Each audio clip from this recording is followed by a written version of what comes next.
اتنے گھنٹے ہمارے ضائع ہوتے ہیں. جب ہم گھر سے نکلتے ہیں ڈیفینیٹلی پہلے کپڑے چینج کریں گے, کوئی حال حلیہ بہتر کریں گے, گاڑی میں بیٹھیں گے, جائیں گے, وہاں پہ فن کریں گے, جو بھی گپے ہی مار لیں گے بے شک, وہاں سے اٹھیں گے, پھر گھر آئیں گے, پھر تھکے ہوں گے, مشکل سے عشاء پڑھیں گے اور سو جائیں گے. تو اتنا وقت, مطلب یہ, اور پتہ ہے کیا, یہ تقویٰ کے لیولز ہیں. میں نہیں ایکسپیکٹ کرتی ہوں, میں یہ نہیں کہتی ہوں کہ ہر ایک کو ایسا فوراً ہی ہو جانا چاہیے, اسپیشلی بچے جو ہوتے ہیں. لیکن ہماری عمروں میں آ کے تھوڑی سی ان چیزوں سے ویسے بھی دوری ہو جاتی ہے. ان میں کوئی فن بھی نہیں اتنا لگ رہا ہوتا. بندہ کوشش کر رہا ہوتا ہے کہ زیادہ سے زیادہ ایک فیملی کے اندر رہنا پسند کرتا ہے, زیادہ باہر پھرنے سے. اینڈ دین آئی نو سیما آپ سن رہی ہوگی تو I'm not talking about you. تو لیکن اینی وے میں یہاں پہ ختم کر دیتی ہوں, اس سے پہلے کہ سیما بعد میں مجھے فون کر کے ڈانٹنا شروع کر دے. اچھا جی, ہم کیا پڑھ رہے تھے کہ وہ کہتے ہیں قسم میں کھاتے ہیں اللہ کی جہدہ ایمانہم, پکی قسمیں, لا یبعث اللہ من یموت, کہ اللہ ہرگز اس کو زندہ نہیں کرے گا جو مر جائے گا. تو اللہ سبحانہ تعالیٰ آگے جواب دیتے ہیں, بلا کیوں نہیں, وعدن علیہ حقا, کہ اللہ کے ذمے ہے جو اللہ نے وعدہ کیا ہے نا وہ سچ وعدہ ہے. اور کیوں مانتے کیوں نہیں تھے؟ کیونکہ دیکھیں نا, جس نے کوئی غلط کام کیے ہوں گے اس کو اگر یہ کہو کہ تمہیں دنیا میں, اکثر آپ یہ دیکھیں کہ ہمارے سامنے ایسے ہوتا ہے کہ جی بچے اتنے خراب کام کیے, یا اتنا جھوٹ بولتا تھا, یا یہ کیا فلاں پہ یہ چیز کی, لیکن اس کو تو کچھ نہیں ہوا. تو ایک دن ایسا آئے گا جب انسان کو یہ چیز کا احساس ہو جائے نا, کرنے والے کو بھی اور جس پہ کیا ہے, کرنے والے کو اگر یہ احساس ہو جائے کہ یہاں پہ تو میں اپنی پوزیشن کی وجہ سے, میں بھی اللہ نے جو نوازا ہوا ہے اس کو غلط طریقے سے استعمال کر کے لوگوں کی نظروں سے بچ جاؤں گا, میں ترب زبان ہوں, تیز ہوں, اور میں بات کو ادھر سے ادھر گھما کے لے جاؤں گا تو کسی کو کیا سمجھ آئے گی, بچ جاؤں گا. وہاں پہ جا کے مجھے ایک ایک لمحے کا جواب دینا ہوگا. تو انسان غلط کام کر ہی نہیں سکتا. اور جس پہ ظلم ہوتا ہے نا, اگر وہ یہ سمجھ لے, یہ پھر صبر کا مقام آ جاتا ہے کہ ٹھیک ہے آج میرے اوپر ظلم یہ بات کا ہوا ہے جو کہ میں نے نہیں کی ہے, میرے اوپر فار ایگزامپل ایسی بات آ گئی ہے, اپنی کوشش ضرور کرنی چاہیے اپنے آپ کو کلیئر کرے, لیکن فار ایگزامپل سامنے والا اتنا ایسے والا کہ آپ بے بس ہو رہے ہو, تو پھر کیا ہے کہ اللہ پہ توکل, کہ میرا اللہ سبحانہ تعالیٰ ایک دن میں قیامت کا دن آنا ہے, جواب تو دینا پڑے گا. تو پھر کوئی بات نہیں, میرے اگر کوئی گناہ ہوں گے یا میری کچھ کمیاں ہوں گی تو مجھے اس کی نیکیاں مل جائیں گی, تو انشاءاللہ شاید اسی وجہ سے میں جنت میں چلی جاؤں. تو دونوں طرح سے انسان پھر خیر میں رہ جاتا ہے. تو اللہ سبحانہ تعالیٰ فرماتے ہیں کہ اللہ کا وعدہ وانت الحق ووعدک الحق ولقاؤک الحق وقولک الحق وجنت حق والنار حق. اتنی پیاری بات لگتی ہے کہ اللہ سبحانہ تعالیٰ کا تو ہر وعدہ ہی سچ ہے. کہاں پہ جا کے بندہ ایسا سوچے گا؟ لیکن اس سے پہلے اللہ پر یقین ہونا, اس سے پہلے رسول اللہ صلی اللہ علیہ وسلم کی ایک ایک بات پہ وہ کہتے ہیں نا تو پورے کا پورا ٹرسٹ کہ جو کچھ کہا ہے وہ حق ہے. تو پھر اس کے بعد کا یہ مقام آتا ہے. شروع میں تو سب سے پہلے وہی بات ہے کہ اللہ کی محبت مانگو, اللہ کی محبت مل جائے گی تو رسول اللہ صلی اللہ علیہ وسلم کی محبت ملے گی, رسول اللہ کی محبت ملے گی. تو دونوں چیزوں پہ, جو قرآن ہے اس پہ اور جو حدیث ہے اس پہ عمل کرنا تو بہت آسان ہو جائے گا. اور پھر جب آپ عمل کرو گے, کیونکہ وہ دونوں کی محبتیں آپ کے پاس ہے نا, تو پھر انسان اتنا کمپلیٹ ہو جاتا ہے, اس کو پھر کوئی فکر نہیں ہوتا کہ میرے ارد گرد کیا لوگ کہیں گے یا کیسے کہیں گے, کیونکہ اس کی نظر کچھ اور طرح سے کھل جاتی ہے. وہ لوگوں کو اس مقام پہ نہیں دیکھتا کہ ان کے کہنے سے میری زندگی پہ کوئی اثر ہونے والا ہے. وہ اپنی گاڑی کا ڈرائیور خود بن جاتا ہے. ہمارا جسم, ہم پوری گاڑی ایک چلتے پھرتے کار کی طرح نا, میری سوچ, میری فیلنگز, میری ہر چیز نا میں اپنی مرضی سے, مجھے پتا ہے کہ میرے رب کو کیا پسند ہے, میں اس کو کسی اور کو چلانے نہیں دوں گی, کسی اور کے لفظ مجھے بے چین نہیں کریں گے. یہ مشکل ہے, اس پہ وقت, اس پہ محنت کرنی پڑتی ہے, اس پہ سوچنا پڑتا ہے, رائٹ. جب آپ ایک دفعہ سوچ لیتی ہو نا اس طرح سے کہ میری زندگی میں اپنے اللہ کے لیے اگر بک گئی ہوں تو میں کسی اور کی خاطر، یہ اللہ کی مخلوق ہے. اللہ نے اگر مجھے اولاد دی ہے تو وہ بھی اللہ کی مہربانی ہے، اللہ کی نعمتوں میں سے ایک نعمت ہے. میرا خامن، میرے ماں باپ، ان میں سے کوئی رشتہ، میرے دوست، یہ سب اللہ کی نعمتیں ہیں. اگر اللہ کی نعمتوں میں سے کوئی ایک نعمت مجھے بادر کر رہی ہے اس راستے پہ جانے پہ جہاں پہ میرا رب نے مجھے حکم دیا ہے اور میں خوشی سے چل رہی ہوں، تو آئی ڈونٹ کیئر. ٹھیک ہے، وہ اگر ناراض ہے، کیونکہ میرے دل میں ان کے لیے کوئی نفرت نہیں ہے، میں تو ان کے لیے بھی دعا کر رہی ہوں نا کہ یا اللہ ان کو بھی وہ دکھا جو مجھے دکھایا ہے، تاکہ ان کو بھی وہ لذت ملے جو مجھے مل رہی ہے. تو ان سے جب آپ کی نفرت نہیں ہوگی نا، تو آپ کی آنکھوں میں، آپ کی باڈی لینگویج میں وہ غصہ نہیں ہوگا جو دوسرے کو آپ سے دور کرے گا. کہ دیکھا، وہ ہوتا ہے نا کہ جب الجھتا بندہ تو ایک تانا کی طرح کی آواز نکلتی ہے منہ سے، تو اس سے دوسرے سمجھتے ہیں کہ یہ اپنے آپ کو بڑی نیک سمجھ رہی ہے، تو وہ چیز بھی نہیں ہوگی. وہ پھر دوسروں سے محبت ہو جاتی ہے کہ یا پاک پروردگار میرے لو ونس کو بھی یہ سکھا دو جو مجھے سکھایا، ان کو وہ فیلنگ عطا کر دو جو مجھے فیلنگ عطا ہوئی ہے. تو پھر سارے خیر میں آ جاتے ہیں. پتہ نہیں کب ہوگا، یہ نہیں پتا، لیکن چاہت تو ہوتی ہے نا. اور ہماری سوچ ہی، ہماری ہارمونز یہاں سے جو نکلتے ہیں نا باڈی میں، خوشی کے، غمی کے، وہ ہماری سوچ کی وجہ سے نکلتے ہیں. جب ہماری سوچ پاک ہو جاتی ہے تو پھر ہماری ہر چیز، آپ سوچیں کہ ہماری سوچ ہوگی تو ہیپی جو ہارمونز نکلتے ہیں نا، تو ہم سارا دن خوشی خوشی کام کریں گے. انشاءاللہ مشکل ہے، ناممکن نہیں ہے، لیکن اس پہ کام کریں گے تو اللہ سبحانہ تعالیٰ نے مومن اور مومنات کی جو نشانیاں بتائی ہیں نا، وہ یہی ہیں.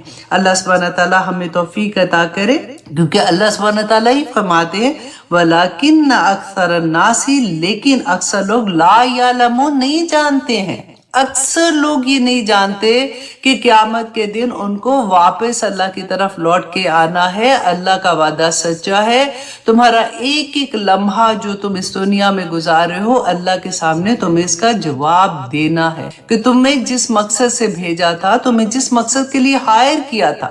فار ایگزامپل، آپ جاب پہ ہائر ہوتی ہو تو باس تو پوچھے گا نا اگر آپ نے پراپر کام نہیں کیا ہوگا، اگر آپ نے اپنے ٹائم لیمٹ پہ اپنا جو بھی اس نے آپ کو کوئی اسائنمنٹ دیا ہوا تھا وہ آپ نے کمپلیٹ نہیں کیا، تو پوچھے گا نا کہ یہ کیوں نہیں کیا.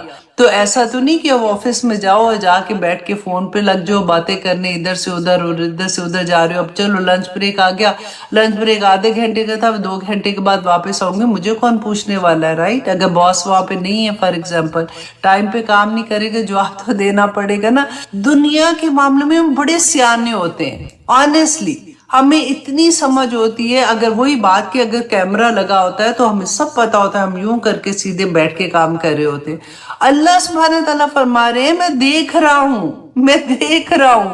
ہمیں اس کا یقین کوئی نہیں اتنا ہوتا پکا کہ اللہ سبحانہ تعالیٰ بار بار بھولتے ہیں، پھر کوئی غلط کام کرتے ہیں تو پھر یاد ہے اللہ سبحانہ تعالیٰ از واچنگ بھی، پھر سے کچھ صحیح کام کر لو. تو وہی بات کہ اللہ سبحانہ تعالیٰ ہمیں اپنی محبت عطا کر دے. آمین ثم آمین. آیت نمبر 39 اللہ سبحانہ تعالیٰ فرماتے ہیں لیبینا، کہ کیوں یہ ایسا کرے گا، قیامت کا دن آنے کی وجہ اللہ سبحانہ تعالیٰ بتا رہے ہیں، جو میں اس وقت سے بولی جا رہی ہوں کہ اللہ سبحانہ تعالیٰ فرماتے ہیں کہ تاکہ وہ بیان کر دے لہم الذی، ان لوگوں کو وہ جو یختلفون، جو اختلاف کرتے. اختلاف کس چیز میں کرتے تھے؟ کہ رسول اللہ کو نہیں مانتے تھے، ہے نا، بار بار ان کو تنگ کر رہے تھے، اختلاف کرتے تھے. دیکھیے اللہ کو مانتے تھے، بار بار میں آپ کو یہ چیز بتاتی ہوں، اللہ کو مانتے تھے، اللہ کی نہیں مانتے تھے. اب مکی دور کی آیات اگر آپ دیکھیں نا پورا قرآن میں، آپ مکی دور میں سوائے اس کے اللہ سبحانہ تعالیٰ نے کوئی احکامات کوئی نہیں آ رہے تھے. نماز بھی فرض تو جا کے مدینہ کے پاس ہوئی ہے. ہر حکم، پردے کا حکم اور شراب کا حکم، تو سود کا حکم، یہ سارے کے سارے احکامات مدینہ میں جا کے ہوئے ہیں. 13 سال مکہ میں رسول اللہ صلی اللہ علیہ وسلم واز ان مکہ. اور مکہ کے اندر کتنے بت تھے نا، رسول اللہ وہاں پہ جاتے تھے، دعائیں کرتے تھے، لیکن وہ اس وقت وہ اس سچویشن میں نہیں تھے کہ وہ بتوں کو نکال سکتے۔ بت کب وہاں سے نکلے؟ جب فتح مکہ ہوئی ہے، اس سے پہلے تو وہاں پہ بت ہوتے تھے۔ مشرکین مکہ سمجھتے تھے ان سے زیادہ کوئی نیکی کوئی نہیں، کہ اللہ کے گھر کی عبادت تو وہ کرتے، اس کی حفاظت کرنے کے لیے اس کے رکھوالے تو وہ ہیں، چابیاں ان کے پاس ہیں۔ تو یہ نئے مسلمان آگے یہ کہتے ہیں کہ ہم اللہ کے زیادہ چہتے ہیں۔ اللہ اکبر، ایسے ہوتا ہے۔ دیکھیں اللہ سبحانہ تعالیٰ نے پھر یہاں پہ جو ظاہر کیا کہ قیامت کا دن جب آئے گا تو حق کا فیصلہ اس دن ہوگا۔ جو کچھ ہے، اگر قرآن کو نہیں مانتے تو پھر تو پھر ان کی اپنی زندگی ہے، پھر ان کی جو نیکیاں تھیں نا مشرکین مکہ کی، آج بھی جو ڈر کیا ہوتا ہے کہ قرآن نہیں کھلا زندگی میں، قرآن نہیں جانتے ہو، ادھر سے سن لی نیک بات، ادھر سے سن لی، اپنے آپ اندر بلٹ ان نیکیاں جو ہے اس کے مطابق اپنی زندگی گزار لی۔ تو مشرکین مکہ بھی تو یہی کر رہے تھے، اور کیا کر رہے تھے؟ ان کے بھی جو بڑے بڑے، ان کے کیا بزرگ نہیں تھے، ان کے بھی جو ابو جہل تھا، اس کا نام ابو الحکم تھا، وہ بڑے بڑے فیصلے کرتا تھا، ان میں بھی نیک لوگ ہوتے تھے۔ جو خانہ کعبہ میں پہلا بت لے کے آیا تھا وہ کون تھا؟ جو عمر بن لوئی، رائٹ، عمر بن لوئی، تو وہ کون تھا؟ ان کا نیک بندہ، ان کا جیسے عالم دین ہوتے ہیں نا، اس طرح کا تھا۔ اب وہ انہی کے پیچھے لگ کے کہ اگر یہ کر سکتا ہے تو مطلب اس نے ٹھیک ہی کیا ہوگا، ہمیں تو کیونکہ پتا کوئی نہیں ہے۔ اب ابراہیم علیہ السلام کے بعد، اسماعیل علیہ السلام کے بعد تو اتنے سال ہو گئے تھے، اتنے قریب سال تو ہمیں رسول اللہ صلی اللہ علیہ وسلم کے بعد ہو گئے۔ اور ہم بھی کیا کوشش کریں، قرآن کو مضبوطی سے تھام لے، حدیث کو مضبوطی سے تھام لے، کہ ہماری زندگی میں کوئی ایسی چیز نہ ہے، کیونکہ ادھر ادھر دیکھتے ہیں تو ہم بھی سوچتے ہیں اچھا اس نے ایسے کیوں کیا، یہ تو لگ رہی ہے، یہ تو پریکٹسنگ مسلمان لگتی ہے، تو پھر بھی یہ ایسا کام کر رہی ہے۔ کتنے لوگوں کے بارے میں آپ کو جب بات کرتی ہوں، they are involved in the مسجد کی کمیٹی میں ہے، لیکن جب وہ نیو ایئر کی پارٹی کریں گے تو اللہ اکبر کہ امریکن کیا پارٹی کریں گے، اور وہ ساری چیزیں میں نام نہیں بولنا چاہتی ہوں، وہ سب پینا پلانا ہوتا ہے جو ان کی پارٹیز میں ہوتا ہے، اور وہ مسجد میں بھی انوالو ہے۔ یہ جو ایسی والی چیزیں ہوتی ہیں جو میں کنفیوز کر کے رکھ دیتی ہوں، ہائی اتنا بڑا نام ہے، پیسہ بھی ہے، گھر بھی اتنا بڑا، گاڑیاں اتنی بڑی، مسجد میں بھی انوالو ہیں، دیکھو کتنے نیک ہیں، نمازیں بھی پڑھنے جاتے ہیں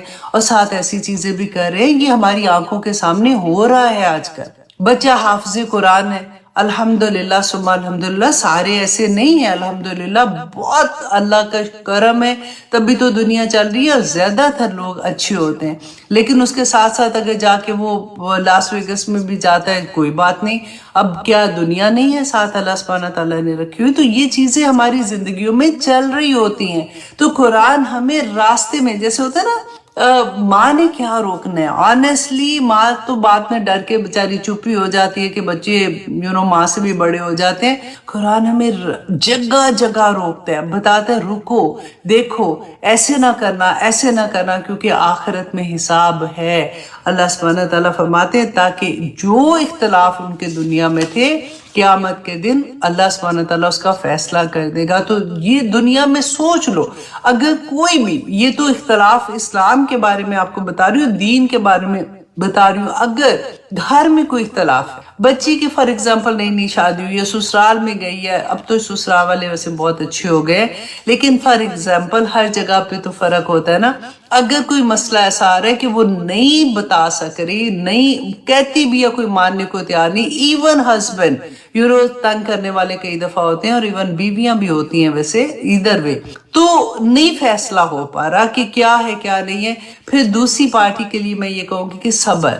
دیکھیں ایک دن آئے گا، اور آگے آپ دیکھیں گے اتنی پیاری بات اللہ سبحانہ تعالیٰ فرماتے ہیں، دنیا میں اللہ سبحانہ تعالیٰ دکھاتے ہیں، ہمیں پتہ ہے کیا ہوتا ہے، اچھا آخرت میں دکھائیں گے، پتہ نہیں آخرت میں کیا ہوگا، ہم دیکھ بھی سکیں گے کہ نہیں، دنیا میں بھی دکھاتے ہیں اللہ سبحانہ تعالیٰ۔ بس صبر، اللہ سے مانگو، اللہ سبحانہ تعالیٰ انشاءاللہ دے گا۔